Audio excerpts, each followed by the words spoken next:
Hello students, welcome to chemistry class. Today I will explain you classification of elements and periodicity in properties. Students, it is a very important topic for inorganic chemistry. If your concepts are strong for this topic, it will be very easy for you to understand inorganic chemistry. So, let us start our topic, that is classification of elements and periodicity in properties. Students, शुरू में हम सबसे पहले हम पढ़ेंगे classification of elements. Classification of elements का मतलब ये है कि हम एलिमेंट्स को सिस्टमैटिक वे में, ऑर्गेनाइज्ड वे में अरेंज करेंगे ताकि हमें उनको स्टडी करना आसान हो जाए. इसको हम इस तरह से कंपेयर कर सकते हैं स्टूडेंट्स कि जैसे स्कूल में हमारे specially for 11th and 12th classes, school में बहुत सारे स्टूडेंट्स होते हैं 11th और 12th क्लास में. उसमें से कुछ स्टूडेंट्स के पास साइंस होती है, कुछ के पास कॉमर्स होती है, कुछ के पास ह्यूमैनिटीज़ होती है. ठीक है, तो हम उनको क्या करते हैं, उन स्टूडेंट्स के सेक्शंस बनाते हैं. उसमें से कुछ सेक्शन साइंस के होते हैं, कुछ सेक्शन कॉमर्स के होते हैं, कुछ सेक्शन जो हैं वो ह्यूमैनिटीज़ के होते हैं. फिर साइंस के भी कई सेक्शन होते हैं, मेडिकल और नॉन मेडिकल के बेस पर, फिजिकल एजुकेशन और आईपी के बेस के ऊपर, कंबाइंड के बेस पर. तो हमने स्टूडेंट्स के 11th में और 12th में बहुत सारे सेक्शंस बना दिए on the basis of their streams and on the basis of their subjects. अब अगर कोई हमसे पूछे कि आपको इतने सारे सेक्शन बनाने की क्या ज़रूरत थी, आप सारे 11th के स्टूडेंट्स को एक ही हॉल में बिठा देते और वहीं पर ही टीचर उनको पढ़ा देते.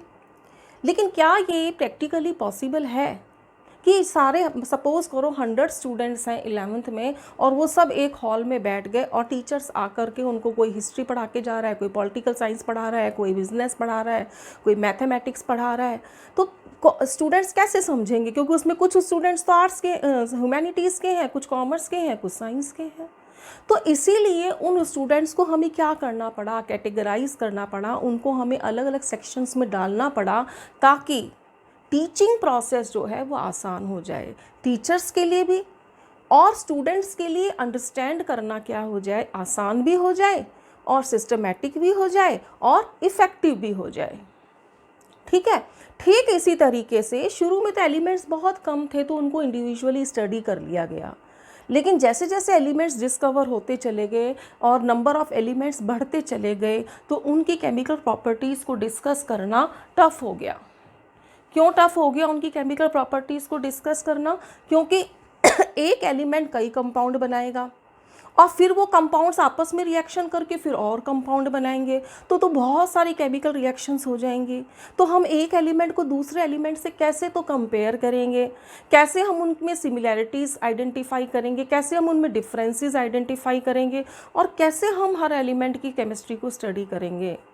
तो एक ज़रूरत महसूस हुई, एक आवश्यकता महसूस हुई. किसकी आवश्यकता महसूस हुई? कि भाई इन सभी एलिमेंट्स को क्लासीफाई करो, भाई इन सभी एलिमेंट्स को इस तरह से अरेंज करो कि अगर हम एक एलिमेंट को स्टडी करें तो उससे रिलेटेड उसके जैसी प्रॉपर्टी वाले सभी एलिमेंट्स क्या हो जाएं, डिस्कस हो जाएं. तो इसके लिए कई साइंटिस्ट ने काम करा, अलग अलग साइंटिस्ट ने अपनी अलग अलग तरह का बेस बनाया और उसके आधार पर उन्होंने एलिमेंट्स को क्या करा, क्लासीफाई करा. और उसको क्लासीफाई करने के लिए उन्होंने क्या करी, एक टेबल बनाई.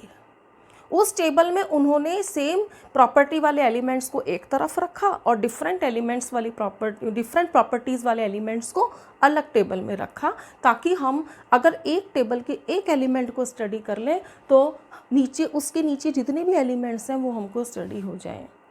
तो इस दिशा में सबसे पहला काम जो किया था, इस दिशा में जो सबसे पहला काम किया था वो किसने करा था? सबसे पहला काम किया था डोबरीनर ने.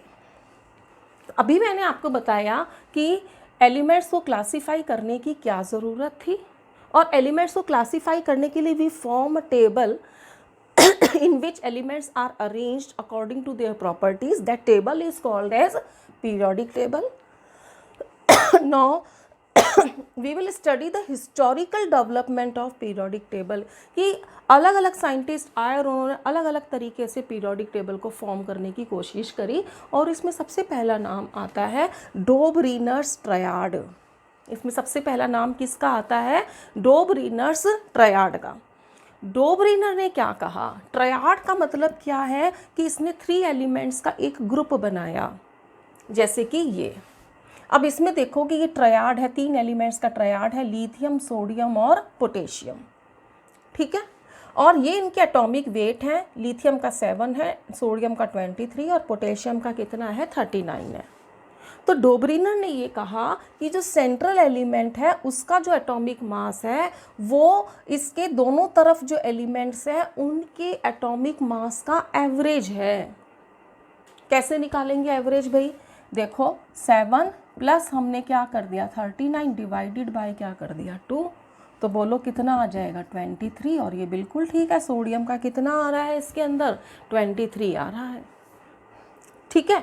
तो इस तरीके से डोबरीनर ने कई ट्रायड बनाए और हर ट्रायड में उसने यही बताया कि जो सेंट्रल एलिमेंट है उसका एटॉमिक मास साइड वाले जो एलिमेंट्स हैं उनके एटॉमिक मास का एवरेज है, और वो आया भी। लेकिन ऐसे वो ज़्यादा ट्रायड्स नहीं बना पाया, 3-4 ट्रायड्स वो बना पाया। इसके बाद क्योंकि उस समय तक उतने ही एलिमेंट्स की डिस्कवरी हुई थी, ज़्यादा एलिमेंट्स भी डिस्कवर नहीं हुए थे। लेकिन जैसे जैसे एलिमेंट्स डिस्कवर होने लग गए तो वो इन ट्रायड्स को नहीं बना पाया, यानी कि लिमिटेड एलिमेंट्स के लिए ही, लिमिटेड नंबर ऑफ एलिमेंट्स के लिए ही कौन एप्लीकेबल था? डोबरीनर्स ट्रायड। तो ये वाला जो डोबरीनर का ट्रायड वाला जो कंसेप्ट था वो फेल हो गया, ठीक है। इसके बाद में यानी डोबरीनर ने भी जो बेस बनाया था वो किसको बनाया था? इसने भी जो बात करी थी वो किसकी बात करी थी? एटॉमिक वेट की बात करी थी। इसके बाद में नेक्स्ट आता है न्यूलैंड्स लॉ। न्यूलैंड ने जो है ऑक्टेव रूल दिया। न्यूलैंड ने कौन सा रूल दिया? Octave rule. ये ऑक्टेव्स क्या होते हैं? म्यूज़िकल स्केल के अंदर जैसे जो 7 नोट्स होते हैं वो 7 नोट्स के ऊपर ही बेस्ड था इसका ये प्रिंसिपल। 7 नोट्स क्या होते हैं? सा, रे, गा, मा, पा, दा, नी।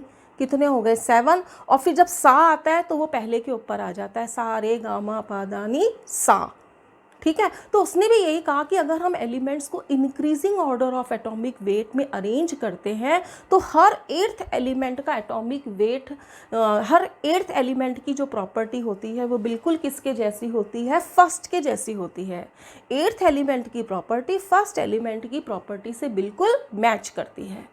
और उसने इसको एक एग्जाम्पल देके समझाया कि सपोज करो अगर हम इनको increasing order of atomic weight में अरेंज कर रहे हैं, lithium, beryllium, boron, carbon, nitrogen, oxygen and fluorine. कितने हो गए ये? 1 2 3 4 5। उसके बाद में ये आपके क्या आ जाएंगे? 6, और ये आपका क्या आ जाएगा? 7। तो जो 8th एलिमेंट है सोडियम, उसकी प्रॉपर्टी किससे मिलती है? लिथियम से मिलती है। इसी तरीके से अगर मैं बेरिलियम से स्टार्ट हो जाऊं, 1 2 3 4 5 6 7 और 8, तो बताओ इस पे कौन आ जाएगा? मैग्नीशियम।